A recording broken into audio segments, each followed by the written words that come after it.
नमस्कार. अंजली किचनमध्ये तुमचे खूप खूप स्वागत आहे.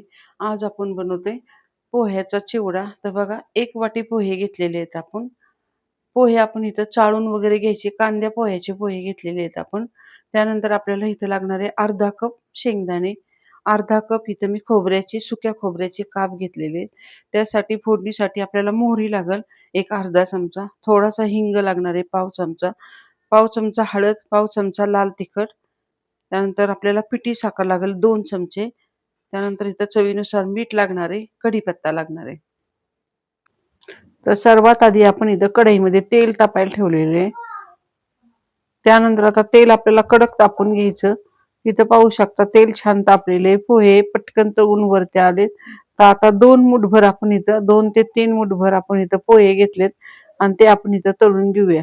तुमच्याकडे जर झारा असेल तर तुम्ही त्यामध्ये ठेवून पण तळू शकता. माझ्याकडे नाही, त्यामुळे मी असंच टाकून तळून घेते. तर इथं पाहू शकता तर पोहे माझे तळून झालेले आहेत आणि मी इथं एका टिश्यू पेपरवर काढून घेते, म्हणजे त्याचं जास्तीचं तेल आहे ते निघून जाऊन पोहे आपले कोरडे सुटसुटीत होतील. तर इथं पाहू शकता पोहे छान तळून मस्त झालेले आहेत. अशाच पद्धतीने बघा सर्व पोहे आपल्याला इथं तळून घ्यायचे. फक्त मी 1 वाटी पोहे घेतले होते, त्याचे एवढे बघा हे पोहे तळून झालेले आहेत. त्यानंतर आता बाकीचं साहित्य आपण तळूया.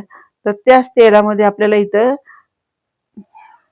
1 कप शेंगदाणे घेतले ते टाकूया. शेंगदाणे छान खरपूस अगदी व्यवस्थित असे फुटेपर्यंत चांगले लालसर असे तळून घ्यायचे आपल्याला. तर शेंगदाणे एकसारखे हलवत राहायचे, म्हणजे व्यवस्थित असे सगळीकडनं बघा छान तळले जातील. गॅस एकदम मीडियम ठेवलेला आहे. मीडियम गॅसवर आपण हे शेंगदाणे चांगले तळून घेऊया.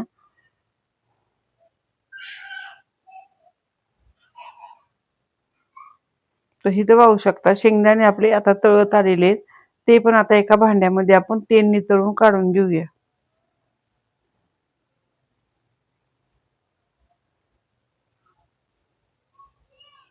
तर इथं बघू शकता तुम्ही शेंगदाणे पण आपले छान खरपूस असे तळून निघालेले आहेत. आता शेंगदाणे तळले की लगेचच आपल्याला ह्याच तेलामध्ये जे खोबरं घेतलंय आपण 1 कप भर बारीक असं कट करून ते पण आपण इथं तळून घ्यायचे.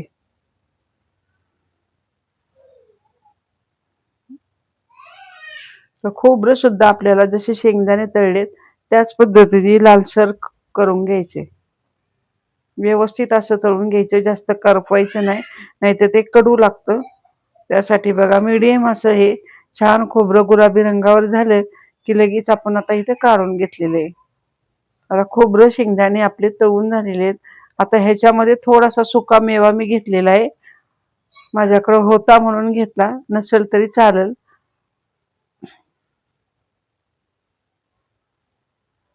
तर इथं पाहू शकता थोडेसे आपण इथं 5-6 बदाम, 5-6 काजू आणि थोडेसे मनुके मी घेतलेले ते इथं तळून घेऊया. तर हलके असे बघा ते पण आपण तळून घेतलेले आहेत. आता सर्व जे चिवड्यात टाकायचे साहित्य आहे ते तळून झालेले आहे.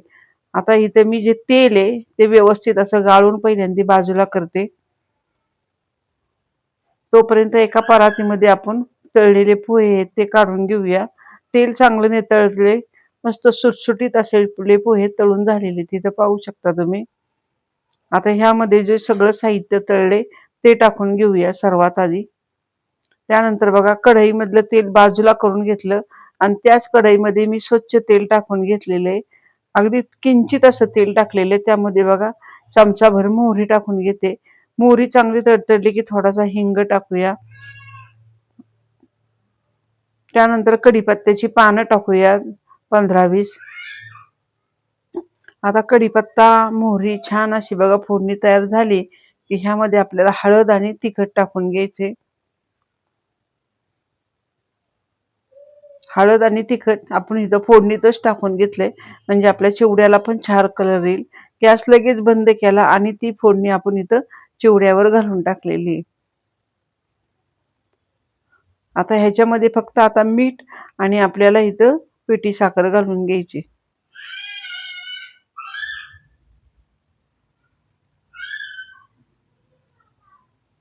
व्यवस्थित असा चिवडा मी मिक्स करून घेतलेला आहे. आता ह्यामध्ये चवीनुसार मीठ टाकूया आणि 2 चमचे पिठी साखर टाकणार आहे मी. त्यामुळे चिवडा खायला एकदम चवदार आणि टेस्टी लागतो. आता सर्व चिवडा आपण व्यवस्थित असा मिक्स करून घेऊया. तुम्ही हाताने पण करू शकता. मी इथं झाऱ्यानेच मिक्स करून घेते.